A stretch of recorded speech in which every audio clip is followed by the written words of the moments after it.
Ostiral santu arratzalde honetan, isilean eta otoitzean bildua gaude, baina ez gara etorri hildako baten hilobi aurrean isilik egotera. Jesukristo bizi dela sinisten bai dugu. Ez gara etorri saldua, torturatua eta gurutzean josi izan den gizon baten hileta jotzera. Gurutzea garaipen ikurra baita. Ez gara bildu antxinako istorio batzuk entzutera, Kristoren nekaldia egiazkoa baita. Kristau elkartea, Kristoren heriotza kontatzen digun jainkoaren hitza entzutera bildu da. Gurutze salbagarria, gurtzera eta bere burua eskaini eta batasunean biltzen gaituenaren gorputza partekatzera. Otoitz sendoa egin nahi dugu, uste honez eta itxaropenez betea. Bai baitakigu Kristoren heriotza eta piztuerati datorrela gizakion salbamena ere. Isilik eta begirune osoz hasten gara.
Jainko jauna, Jesukristo zeure semeak bere bizia gugatik eskainiz sortu zuen Pasko misterioa. Gogoan izan zeure bihotzona eta gertu zeure errukia. Santu egizkizu zeure seme alabak eta zaindu beti. Jesukristo gure jaunaren bitartez, zurekin eta Espiritu Santuarekin batean, jainko eta rege bizi baizera, gizaldi eta gizaldietan. Hitzaren liturgia da elizkizun honen lehenengo zatia. Jaunaren nekaldiaren kontakizuna izango da irakurgai nagusia, eta nekaldia ulertzen lagunduko digute aurreko irakurgaiek. Jaunak bere gain hartu zituen askoren pekatuak, eta haren esaneko egin direnentzat betiko salbamenaren iturri eginda.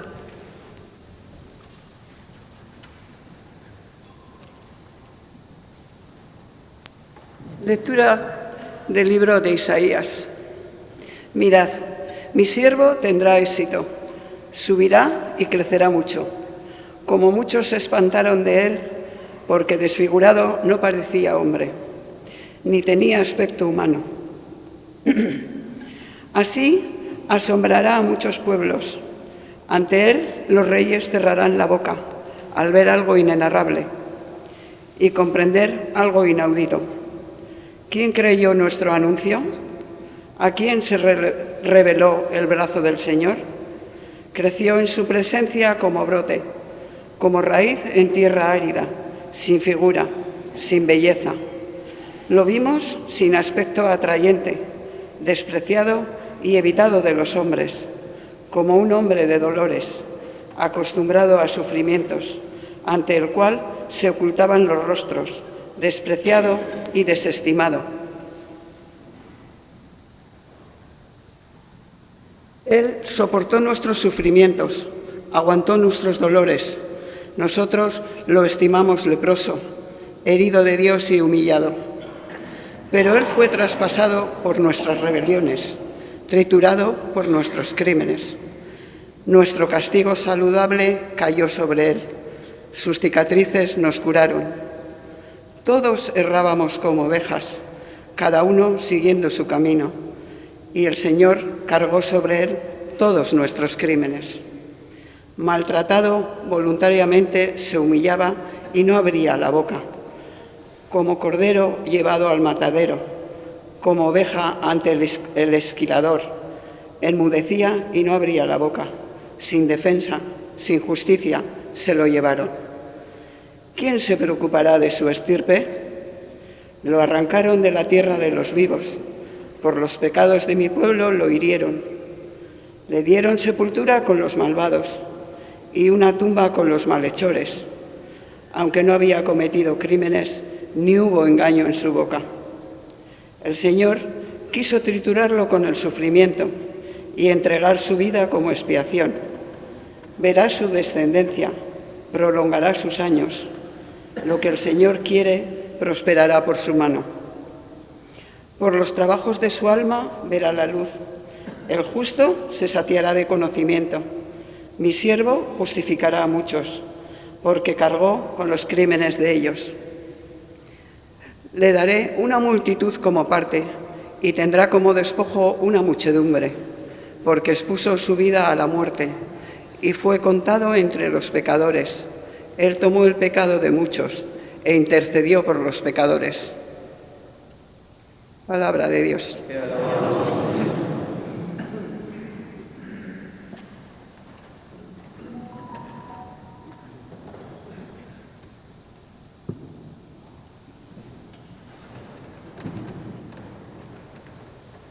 Erasopean aurkitzen den zintzoaren otoitza dugu orain abestuko dugun salmoa. Jesusek salmo honetan egin zuen otoitz beren ekaldian. Horrela egin dezagun guk ere.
Jesus da apaiz nagusia bere bizitza eskainiz, haren esaneko direnentzat betiko salbamen iturri egin dena. Horrela entzungo dugu bigarren irakurgaian. Jesukristo gure jaunaren nekaldia San Juanen liburutik.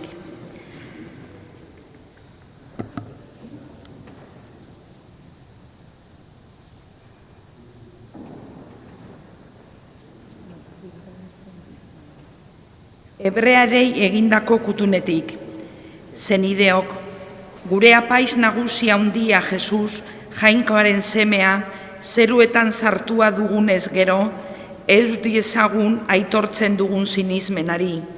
Izan ere, gure apaiz nagusia ez da gure auleria zerruki ez daiteke norbait.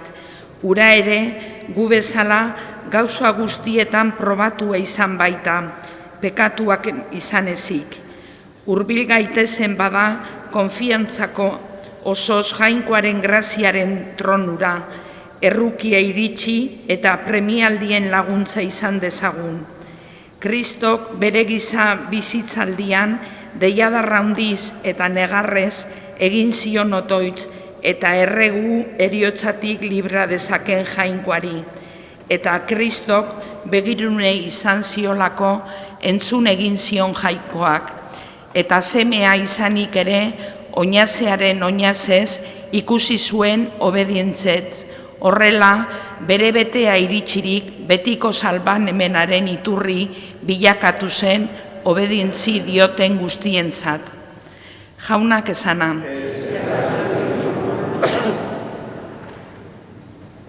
Elizkizun honetako une nagusira iritsi gara. Nekaldiko evangelioa hotz egingo dugu. Kristo atzo, gaur eta beti.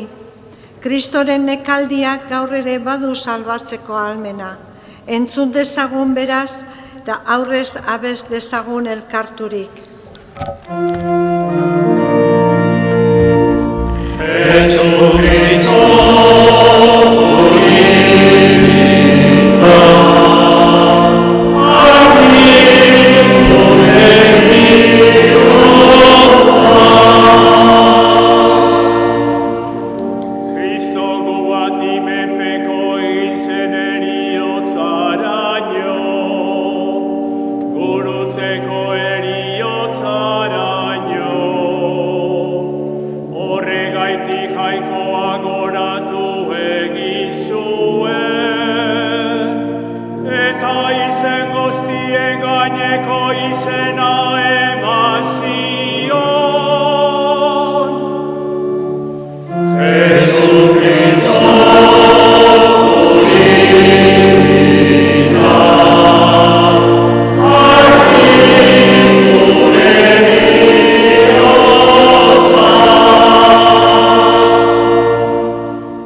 Jesukristo gure jaunaren nekaldia San Juanen liburutik. Aldi hartan, Jesus eta ikasleak Zedron erreka igaro eta beste aldean zegoen baratza batean sartu ziren. Judasek ere, Jesus salduko zuenak, ezagutzen zuen lekura, maiz bildua baizen Jesusan bere ikaslekin. Judas beraz, tenpolko gudari taldea eta apaizburuak eta fariseuen guardian harturik ara joan zen. Zuzi, argiotziz eta armez orniturik zio zen. Jesusek ondo baizekien gertatuko zitzaien guztia, bideraetan esan zien. Noren bila zabiltzate? Haiek erantzun. Jesus Nazaretarren bila. Hark orduan. Ni naiz. Han zen guardiekin batea Judal saltzailea ere. Jesusek ni naiz esan zienean atzerak hasi eta lurrera erori ziren. Berriro galdetu zien. Noren bila zatozte? Haiek erantzun. Jesus Nazaretarren bila. Eta Jesusek. Esan dizuet ni naizela. Nire bila bazatozte, utzi hauei joaten. Horrela bete zen Jesuse berak esandakoa, eman dizkida zuenetik ez du bat ere galdu. Orduan, Simon Pedrok aldean zeraman ezpatatera, apaiz nagusiaren morroi jo eta eskuiniko belarria moztu zion. Morroiak Malko zuen izena. Jesusek esan zion Pedrori. Itzuli ezpata zorrora, ez aldut ba edan behar aitak eman didan edaria? Udari taldea bere buru zagiarekin eta judu agintariekin guardiek Jesu preso hartu eta loturik. Anasen etxera eraman zuten lehenengo, urte hartako apaiz nagusi Kaifasen aita ginaberrena zen Anas hau. Kaifasen juduei aholku haun eman ziena, hobe da gizon bat herriegatik hiltzea. Simon Pedro eta beste ikasle bat Jesusen antzetik joan ziren. Beste ikasle apaiz nagusiaren ezaguna zen eta Jesusekin batera apaiz nagusiaren jauregiko patioara sartu zen. Pedro berriz kanpoan gelditu zen, ate ondoan. Atera zen orduan apaiz nagusien ezaguna zen ikaslea eta atezainari hitz egin ondoren, Pedro barrura zarrarazi zuen.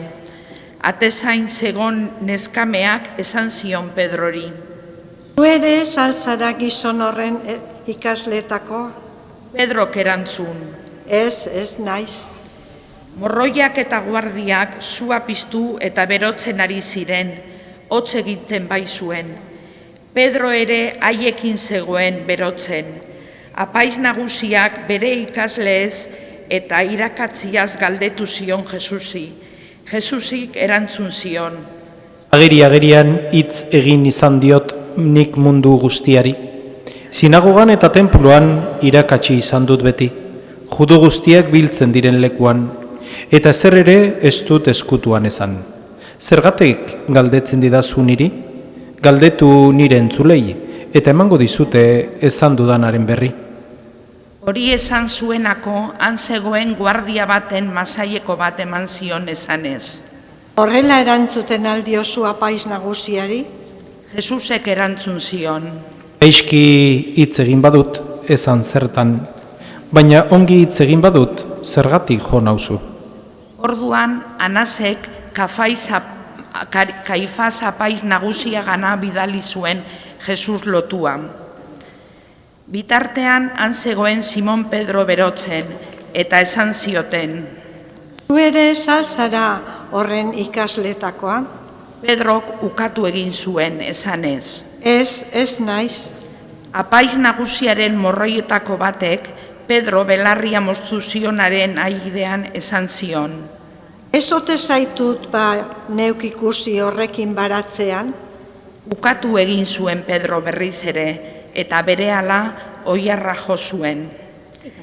Kaifasek etxetik gobernadoriaren jauregira eraman zuten Jesus. Goizaldea zen, juduak ez ziren jauregian sartu, beren buruak ez kutsatzeko bestela egin izango baitzuten Paskoa afarian parte hartu. Pilato kanpora atera eta galdetu zien. Zertan salatzen duzuek gizon hau? Haiek erantzun zioten. Gaizkilea ez balitz ez genizuke ekarriko. Pilatok esan zien. Eraman zeuek eta epaitu zeuen legearen arabera. Juduek orduan. Guri ez zaigu zilegi inor heriotzara kondenatzea. Horrela beteko zen Jesusek esandakoa, zein heriotzaz hilko zen adierazi zuenean. Pilato jauregira sartu zen berriro eta Jesusi deiturik galdetu zion. Zu alzara juduen erregea? Jesusek erantzun. Gure kabuz galdetzen didazu hori, ala besteek esan dizute hori nitaz. Pilatok esan zion. Judua ote naiz bani? Zeure herritarrek eta apaizburuek ekarri zaituzten igana, zer egingo duzu? Jesusek erantzun. Nire erregetza ez da mundu honetakoa. Nire erregetza mundu honetakoa balitz, nire jendeak borroka egingo luke. Ni juduen eskuetan ez erortzeko. Nire erregetza ordea ez da hemengoa. Orduan Pilatok esan zion. Beraz, errege zarazu? Jesusek erantzun zion. Bai, errege naiz, zeuk diozun bezala. Horretarako jaio eta etorria naiz mundura. Egiaren testigantza egiteko. Egiaren adenak entzuten du neure ahotsa. Pilatok galdetu zion. Zer da egia? Hori esanik berriz ere juduengana atera eta esan zien. Nik ez diot errurik aurkitzen gizon honi, baina badezue ohitura nik Pasko jaietan preso bat askatzekoa. Nahi aldezue juduen erregea askatzea? Haiek berriz deia darka. Hori ez, askatu Barrabas. Barrabas hau bide lapurra zen. Pilatok orduan Jesus zigorkatzeko agindu zuen. Gudariek arantzako koroia eginik buruan ezarri zioten eta purpurazko mantua bota zioten gainera, eta hurbildurik esaten zioten. Agur juduen errege. Eta masailekoka zerabiltzan. Atera zen berriro ere Pilato eta esan zien judoei. Ara, kanpora datorkizuet jakin dezazuen ez diodala errurik aurkitzen. Atera zen bada kanpora, Jesus arantzako koroa eta purpurazko mantua zeramatzala Pilatok esan zien. Ona gizona. Apaizburuak eta guardiak ure ikustean deiadarka hasi ziren. Gurutzera hori, josi gurutzean. Pilatok esan zien. Eraman zeuek eta gurutziltzatu, nik ez diot errurik aurkitzen. Juduek erantzun zioten. Gu badugu legea, eta lege horren arabera heriotza zigorra merezi du. Jainkoaren semea egin baitu bere burua. Hori entzutea are gehiago beldurtu zen Pilato, eta berriro jauregira sarturik galdetu zion Jesusi. Nungoa zarazu? Jesusek ordea ez zion erantzun ere egin, orduan Pilatok esan zion. Ez aldidazu erantzun behar? Ez aldakizu aginpedea dudala zu aldatzek askatzeko naiz gurutziltzatzeko? Jesusek erantzun zion.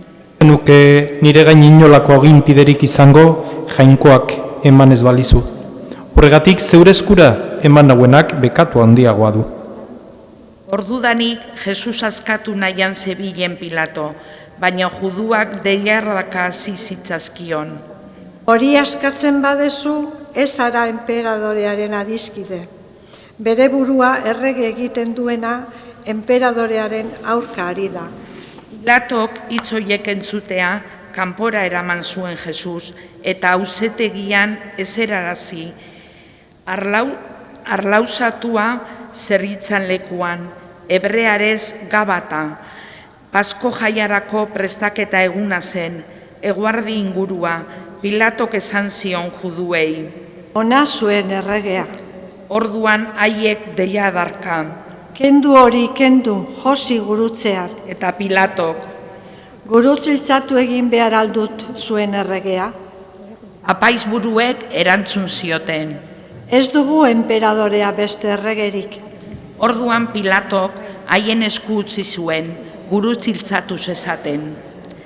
Hartu zuten beraz Jesus eta gurutzea sorbaldan zeramala, buruz ezur hebrearez Golgota, zeritzan lekuratz atera zen.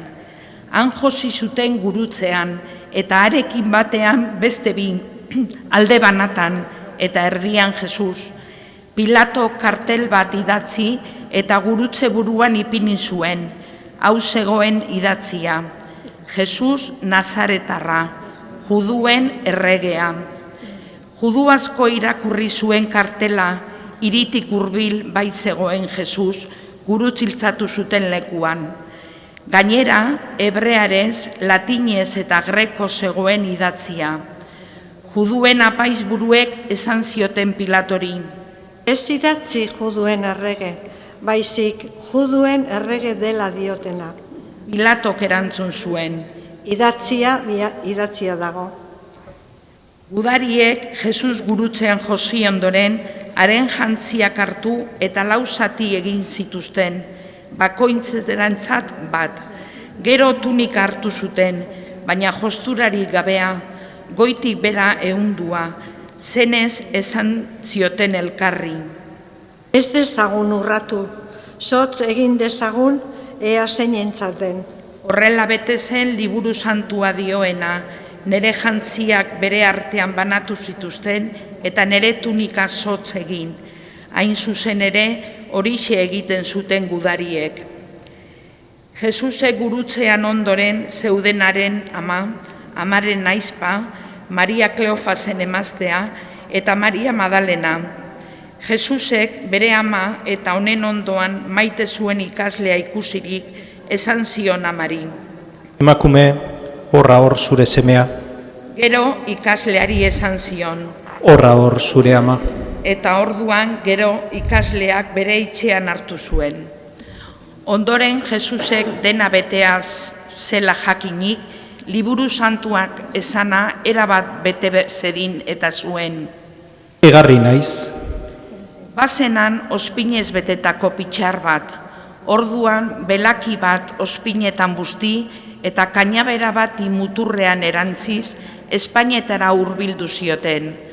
Ospina hartu zuenean Jesusek esan zuen, bete da dena.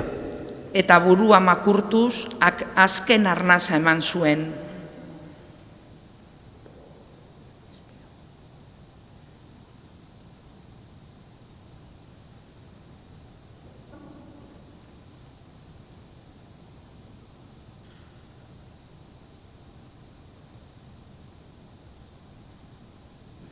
Pasko jaieretako prestaketa eguna zen, eta juduek ez zuten nahi larun batean gorpua gurutzean gelditzerik.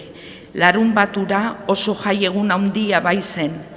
Horregatik, gurutziltzatuei berna ezurra utzi eta handik kentzeko eskatu zioten Pilatori. Joan ziren bada, gudariak eta berna ezurrak auzizizketen Jesusekin gurutziltzatutako biei. Baina Jesusengana iritsi zinenean, ordurako hili zegoela ikusirik, ez zioten berna ezurrik auzi, baizik eta gudari baten lantzak saietza zulatu zion, eta bat-batean odola eta ura atera ziren. Ikusi zuenak berak aitortzen du eta egiazko da haren aitormenak.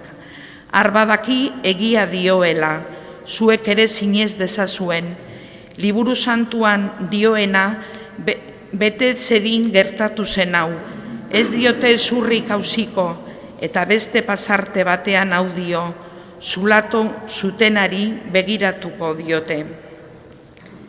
Gero, Arimateako Josek, Jesusen gorpua eramateko baimena eskatu zion Pilatori. Jesusen ikaslea zen Jose, baina isilpean juduen beldurrez. Pilatok baimena eman zion, hark orduan Joan eta Jesusen gorpua eraman egin zuen. Etorri zen Nikodemo ere, behin batean gauez Jesus ikustera joan zen ura, 30 kiloko mirra eta aloezko nahazturi zekarrela. Hartu zuten bada Jesusen gorpua eta oial zerrendaz lotu zuten, tartean lurrungaiak ezarriz, juduek obiratzeko duten ohituraren arabera. Jesus gurutziltzatu zuten lekutik hurbil, baratza bat zegoen, eta baratzean ordu arte inork ehortik gabeko ilobi berria. Ilobia hurbil zegoenez, hantxe ipini zuten Jesus. Juduen Pasko eguna astear bai zegoen. Jaunak esana. Eskerrak zuri, jauna.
Nide maiteok, gure otoitzak beti mundura zabalik egon behar badu.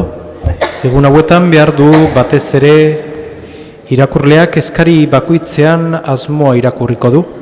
Gero ni neuk guztion otoitza borobilduko dut. Oremos, hermanos, por la Santa Iglesia de Dios, para que el Señor le conceda la paz y la unidad, la proteja en todo el mundo y nos conceda la vida serena para alabar a Dios Padre Todopoderoso. Jainkoa eta betierekoa, Kristorengan herrialde guztiei agertu diezu zeure handitasuna, zaindu ezazu zeure errukiaren lana, mundu guztian zabaldurik dagoen zeure elizak, sinismeenean zendo iraun eta zeure izena aitor dezan. Jesu Kristo gure jaunaren bitartez.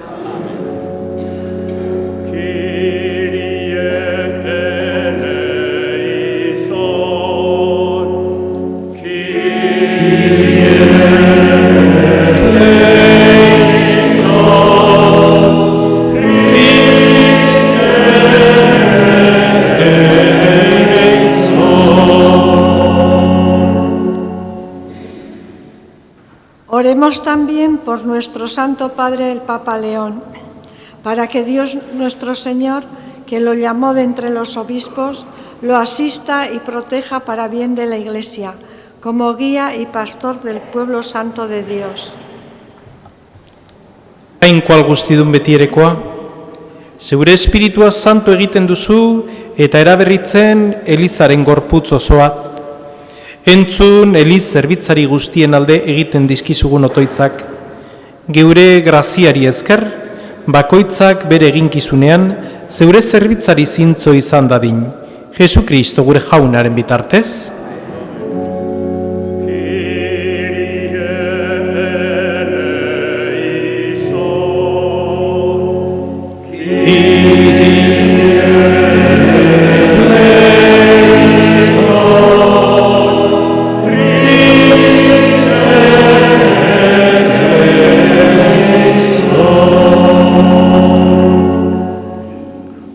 Oremos también por todos los obispos, presbíteros y diáconos, por los que ejercen algún ministerio en la Iglesia, y por todos los miembros del pueblo santo de Dios, para que Dios nuestro Señor nos ilumine interiormente y nos comunique su amor, y para que mediante el bautismo nos perdone todos nuestros pecados y quedemos incorporados a Cristo nuestro Señor.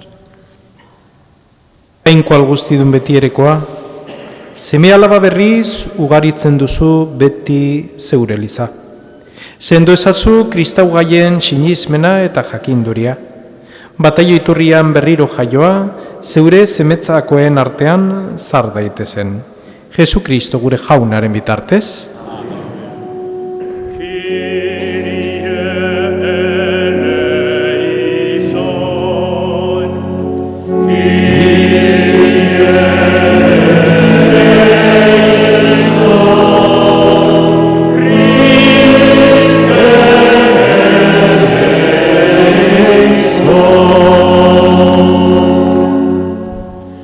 Oremos también por los que no creen en Cristo, para que, iluminados por el Espíritu Santo, puedan encontrar el camino de la salvación. Jainkoa guztidun betierekoa, zuk egin dituzu gizon emakume guztiak, beti zure bila ibil daitezen eta zu aurkiturik zuregan atxeden izan dezaten. Egizu mundu honetako neke eta estualdietan, denek ikusi ditzatela zure bihotzonaren ezaugarriak, eta zeure sinizdunek testigantza, horrela pozik aitor dezaten zu zerala egiazko jainko bakarra, eta gizon emakume guztien aita. Jesu Kristo gure jaunaren bitartez.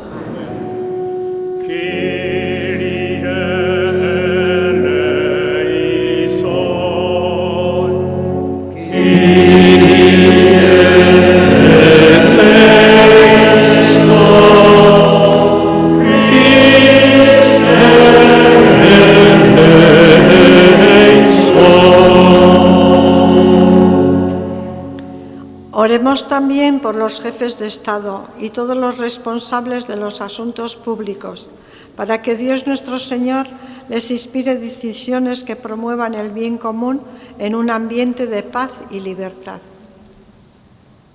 Jainkoa guztidun betierekoa, zure eskuetan dauzkazu gizon emakumen bihotzak eta herrien eskubideak. Begira begionez herrietako agintariei, zuk emanik mundu guztian izan daitezen bakea, aurrerapena eta erlijio askatasuna. Jesukristo gure jaunaren bitartez.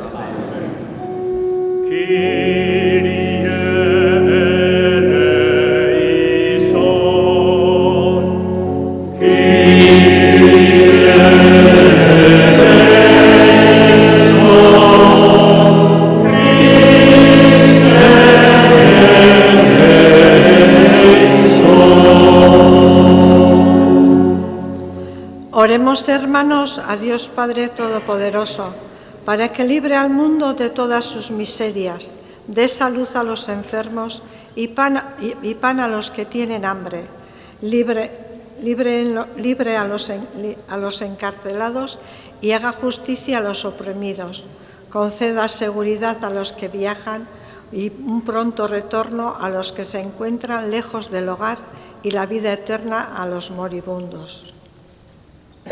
Jainkoa guztidun betierekoa, atsegabetuen posa, nekatuen indarra, iritsi bitez zuregana edozein estualdietan zuri deiez daudenen eskariak, beren beharretan zeure errukiaren laguntza aurki dezaten. Jesukristo gure jaunaren bitartez.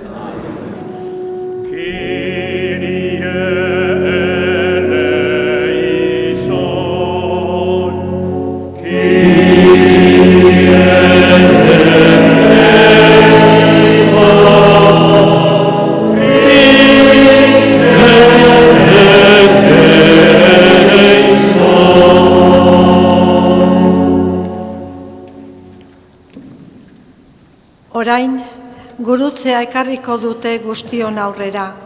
Zutik, gurutziltzatua gurtuko dugu guztiok, fedez eta eskerronez.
Ana, pantalla, por favor.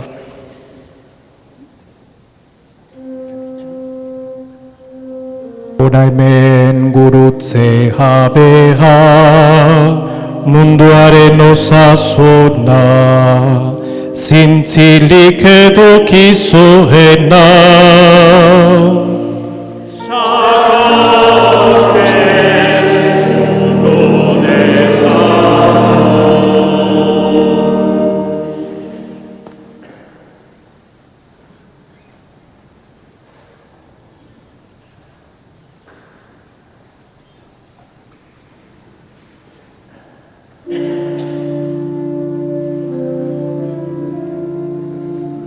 Hona hemen gurutze jabea, munduaren osasuna, zintzilik edukizuena.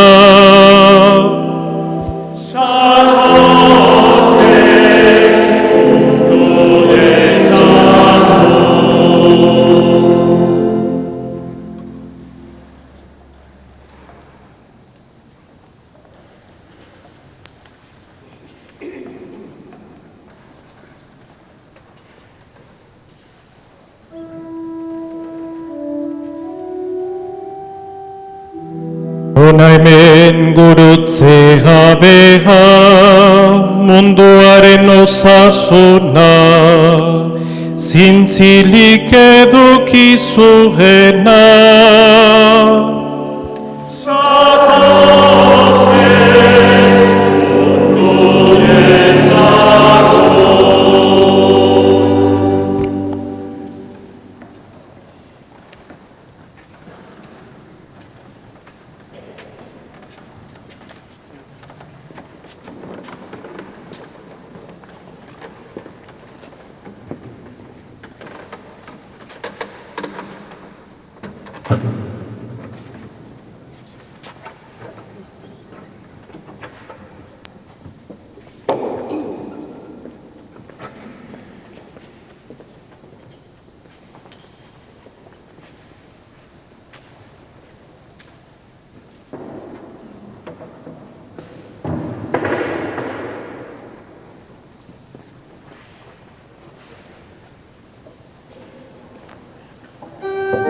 Sortitzen gera favorez.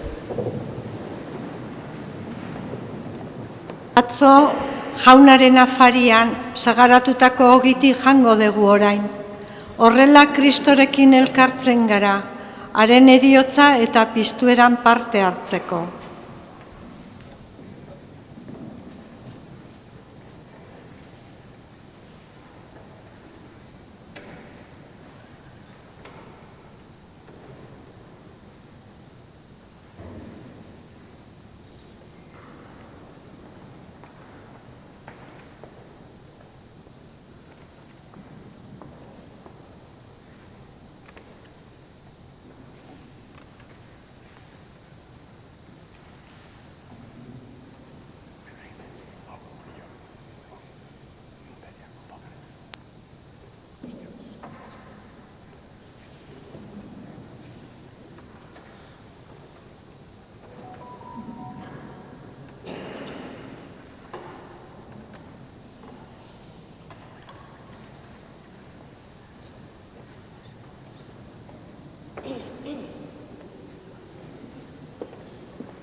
Salbatzaileak agindu eta erakutsiari jarraituz, bildur gabe kanta dezagun.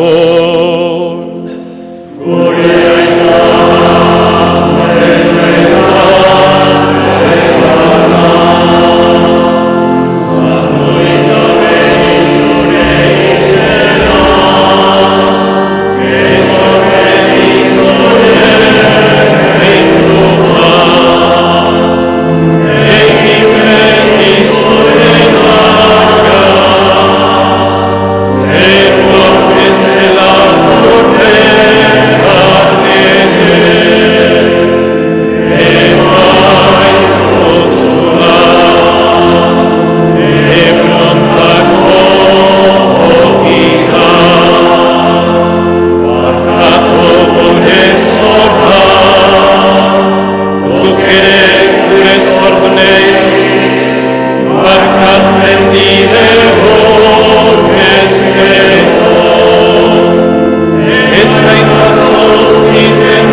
atera gaitzazu jauna gaiz guztietatik, emaguzu pakia gurugunotan zure errukiari esker, bekatutik garbi bizi gaitezen eta estu aldietan sendo.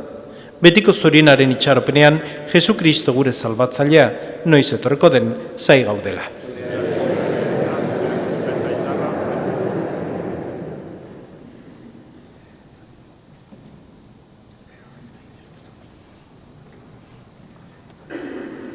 Hemen jangoikoaren bildotxa, ona munduko pekatuak entzen duena. Zoriontxua jaunaren maira deituak. Jauna.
Biharko larun bat santua otoiz giroan igarotzeko eguna dugu. Bihar arratsaldeko 7:00 Pasko gaua ospatuz elkartuko gara berriro ere.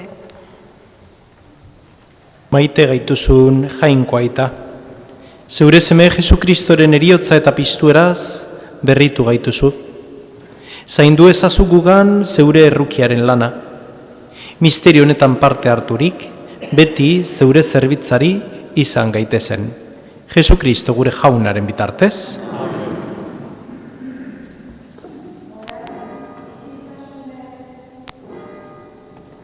Orain, isiltasunez eta otoiz giroan, Jesus gurutzetik jaitziko dugu eta hilobiratzeko kutxan sartuko dugu.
Dios.